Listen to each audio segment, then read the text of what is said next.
Hello everyone, তুনিরের ডায়েরির আরও একটি রোমাঞ্চকর এপিসোডে সবাইকে স্বাগতম জানাচ্ছি। আমি তুনির।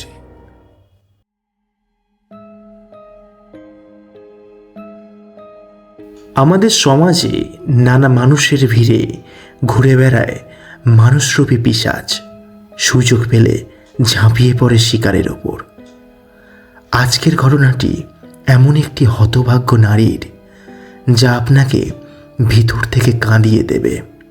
মানুষ কতটা নৃশংস হতে পারে তা এই ঘটনা শুনলেই আপনারা ধারণা করতে পারবেন। তার আগে বলে রাখি, আপনি যদি দুর্বল হৃদয়ের হয়ে থাকেন তাহলে ভিডিওটিকে এড়িয়ে যেতে পারেন।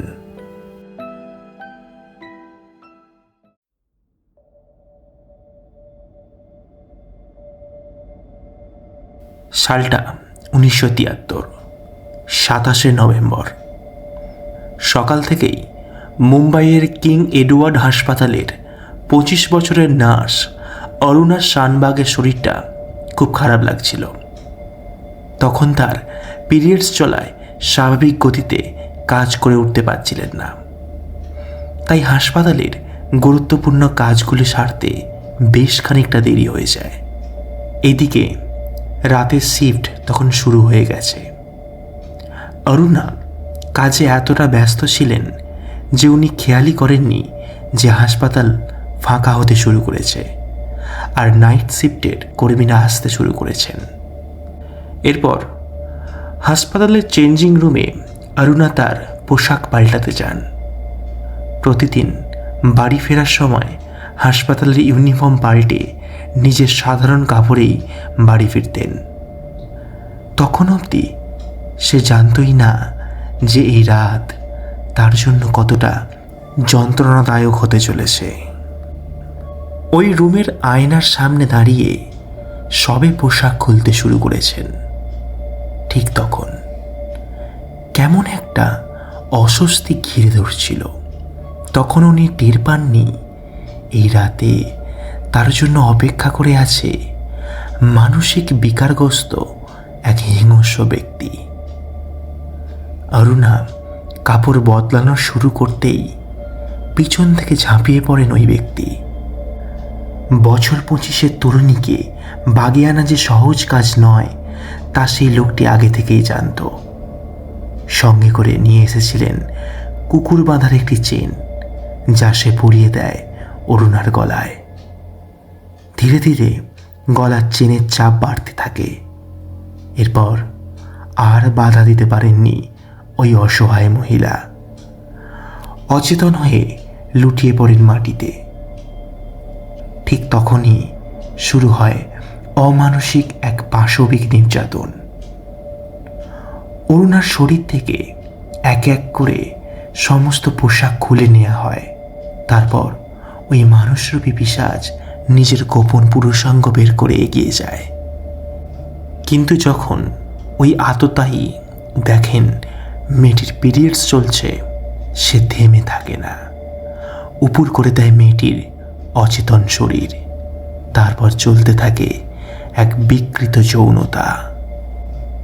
অরুণার শরীরে কোনো স্পন্দন ছিল না। অচৈতন্য নগ্ন শরীরটিকে ওইভাবে ফেলে রেখেই চেঞ্জিং রুম থেকে বেরিয়ে যায় ওই আততায়ী। কিন্তু যাওয়ার আগে নিয়ে যায় অরুণার গায়ে থাকা গহনা ও মানিব্যাগে রাখা 500 টাকা। প্রায় 11 ঘন্টা পর উদ্ধার হয় অচৈতন্য শরীর। রাতে ওই রকম নৃশংস অত্যাচারের পরেও 11 ঘন্টা ওইভাবেই থাকতে হয়েছিল অরুণাকে। তার দেহ যখন উদ্ধার করা হয়, গলায় তখনও কুকুরের চেন শক্তভাবে চেপে বসেছিল।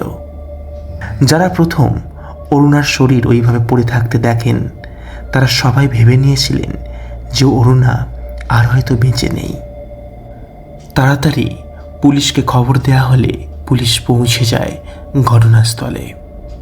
পুলিশের সামনেই প্রাথমিক ডাক্তারি পরীক্ষা হয় অরুণার। ডাক্তার বলে অরুণা তখনও জীবিত।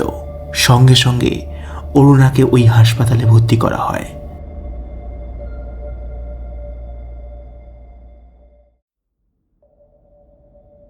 একদিকে শুরু হয় অরুণার চিকিৎসা আর অপরদিকে এই নৃশংস ঘটনার তদন্ত।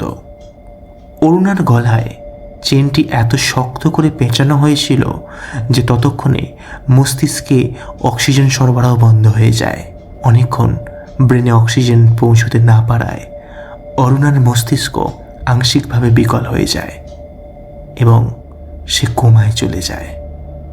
পুলিশ হাসপাতালের কর্মীদের এক এক করে জেরা করতে শুরু করে।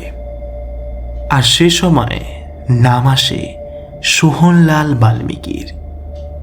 হাসপাতালের একাধিক কর্মী জানায় অরুণার সাথে প্রায় নানা কারণে ঝামেলা লেগে থাকতো সোহনলালের। এরপর জেরা শুরু হয় সোহনলালের। জেরার মুখে সে ভেঙে পড়ে আর তার থেকে উদ্ধার হয় অরুণার গহনা এবং চুরি যাওয়া 500 টাকা। আততায়ী ধরা পড়া আর তার সাজা হওয়ার মাঝে ছিল জটিল আইনি কার্যকলাপ। আর এই আইনের বিভিন্ন ফাঁক গলি বেরিয়ে যায় বহু ক্রিমিনাল। সোহনলাল তো ধরা পড়ল, তার দোষও স্বীকার করল, কিন্তু তা আংশিক। সোহনলাল পুলিশকে বলল অরুণার সাথে তার বিভিন্ন বিষয়ে ঝামেলা লেগে থাকতো। অরুণা নাকি সোহনলালকে দিয়ে এক্সট্রা কাজ করাতেন। ঝামেলা একদিন চরমে ওঠে। সোহনলাল তার শাশুড়ির শরীর খারাপ বলে ছুটি চেয়েছিলেন, কিন্তু অরুণা তাকে ছুটি দেননি। তারপরই অরুণাকে হত্যা করার পরিকল্পনা বানায় সোহনলাল। এবং এখানেই আসে আসল টুইস্ট। সোহনলাল পুলিশের কাছে জানায় শুধু হত্যার পরিকল্পনার ব্যাপারটাই সে করেছিল, সেখানে কোনো ধর্ষণের উল্লেখ ছিল না। ডাকাতি ও অ্যাটেম্প টু মার্ডারের কেস দেয়া হয় সোহনলালের বিরুদ্ধে। তাহলে অরুণার ধর্ষণের কেসটা উঠল না কেন? এটা কি কোনো প্রশাসনিক গাফিলতি ছিল, নাকি ইচ্ছা করে করা কোনো ষড়যন্ত্র? তা জানার উপায় নেই। সোহনলাল 7 বছরের সাজা কাটিয়ে 1980 সালে জেল থেকে ছাড়া পেয়ে যান।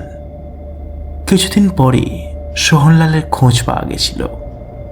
সে তার গ্রামে ফিরে আবার বিয়ে করে, কিন্তু অরুণা 42 বছর কোমায় ছিলেন। আর কোমায় থাকা অবস্থায় 2015 সালে তার শেষ নিঃশ্বাস ত্যাগ করেন। দুঃখের বিষয়ে ওই 42 বছরে কেউ কখনো অরুণাকে দেখতে আসেননি হসপিটালে। হাসপাতালের নার্সরাই তার দেখাশোনা করতেন।